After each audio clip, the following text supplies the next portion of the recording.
Hello friends. This is a training tutorial like I've done before with ECGs and ICU images and a few other OSCE aspects.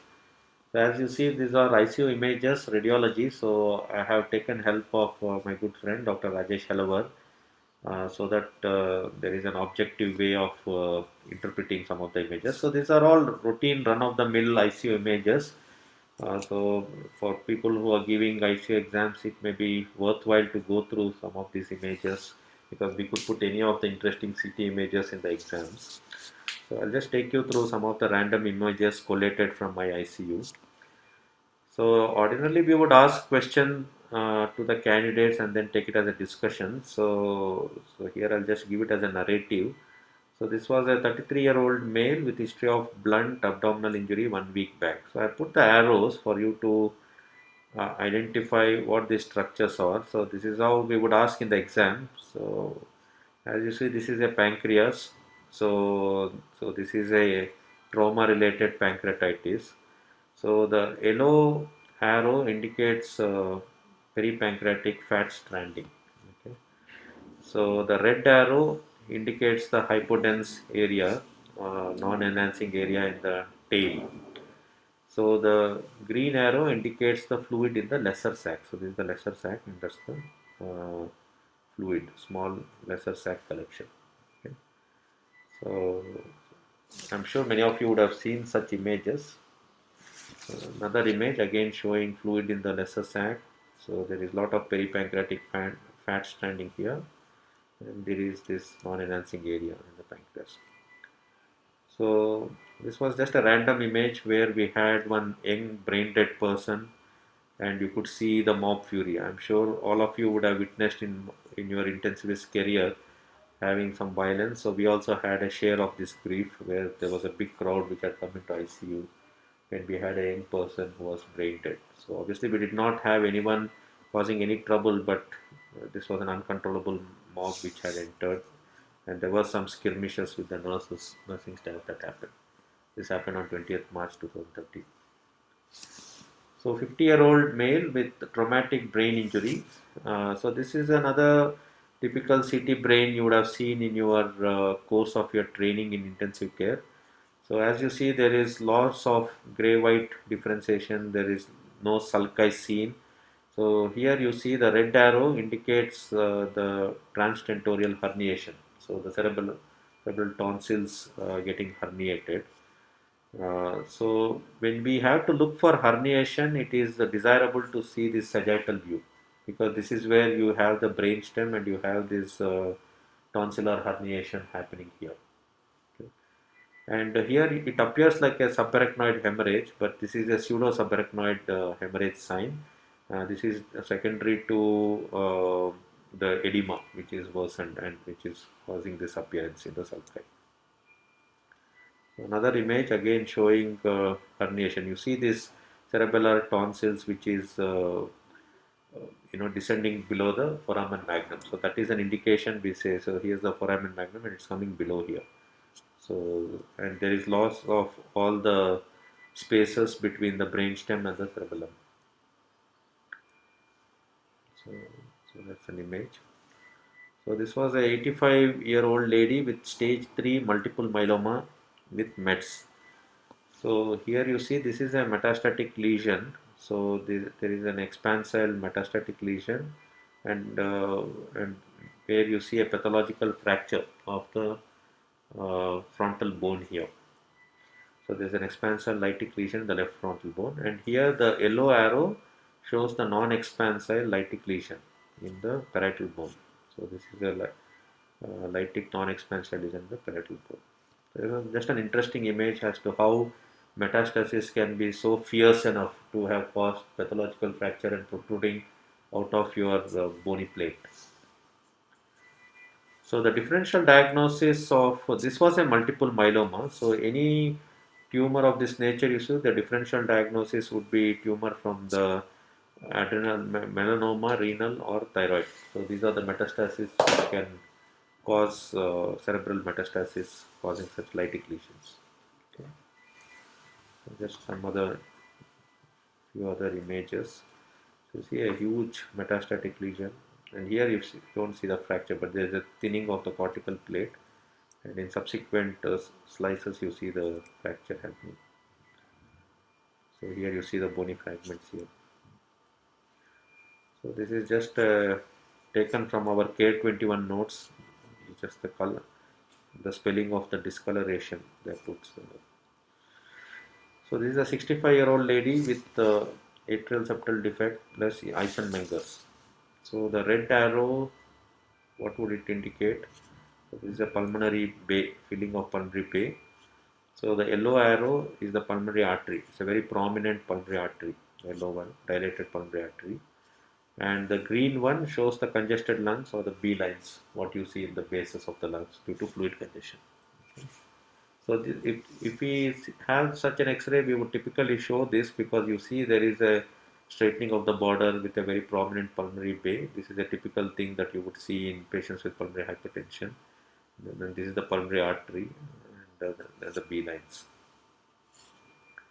So we had this trauma patient where there is a blowout fracture of zygoma.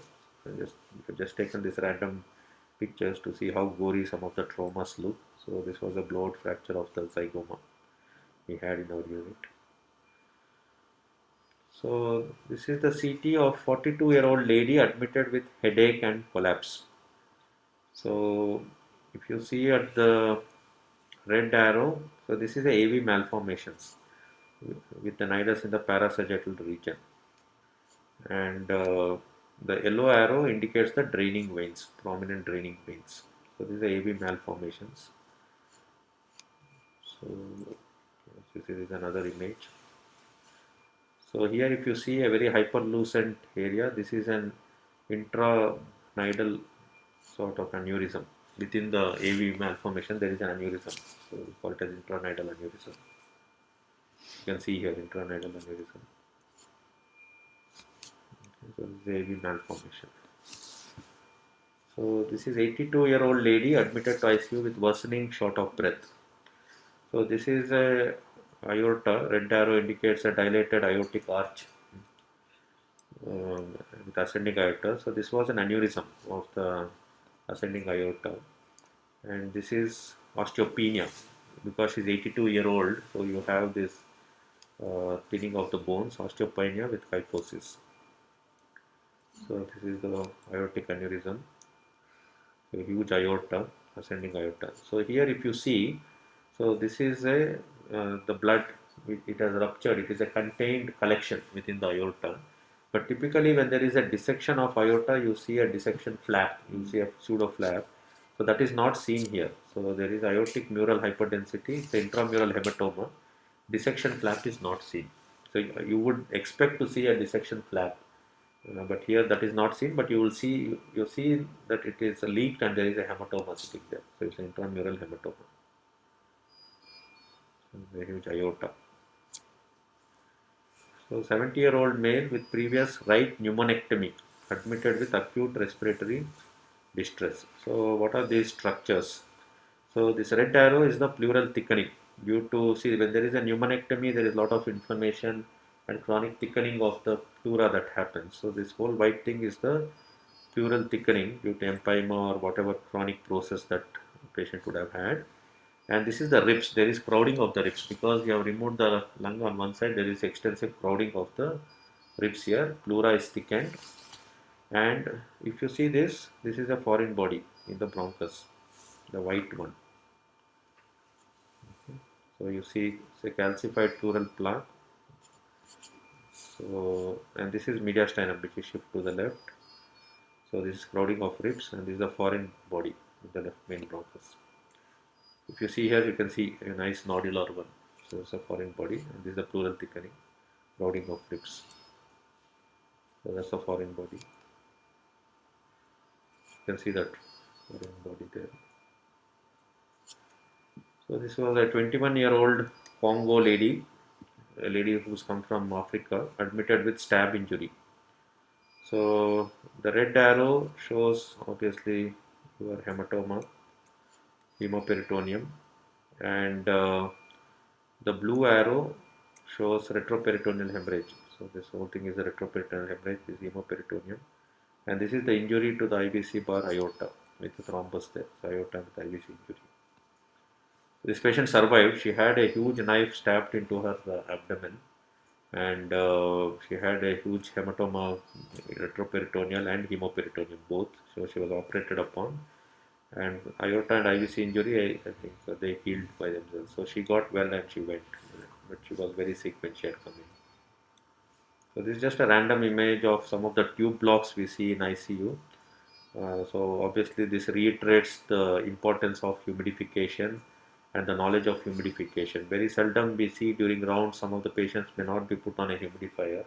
So it just re-emphasizes how important is the trachea care and the humidification process to avoid such tubal blockages. As you see, the whole distal part of the ET tube is completely blocked.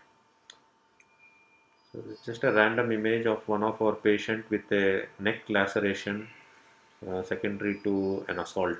So this patient luckily had a very minimal sort of a tracheal injury with some emphysema, but he improved later on from this. So this is a 61-year-old male with streptococcus pneumonia, meningitis. So as you see, this patient has had extensive skin lesions like this, typically like a purpura fulminans. So you see a lot of blebs with the exfoliation of the skin that happened later. So this was the typical maculopapular and the exfoliation with lot of bullous lesion. So this is 36-year-old lady with febrile illness plus skin rash. So this particular case is a toxic epidermolysis necrosis. We published this article with this as a case report because it was a very severe form of toxic epidermolysis necrosis. So you can see the image. So this is a publication we made, toxic in one of the in the journal Critical Care and Shock in 2014. So these were the images put in the journal article. So it's a very extreme form of Steven Johnson's toxic epidermolysis necrosis. So you see generalized urticarial plaques which is pronounced in extremities. She had it on trunk also. And this was the epidermal sloughing that happened in gluteal region 15 days post admission. So thank you all. So it's just a very brief overview of some images, random images we picked up from our ICU. So I'll do more of such series just for you to go through these images and get familiarized with the type of images we see in our ICU. So thank you all.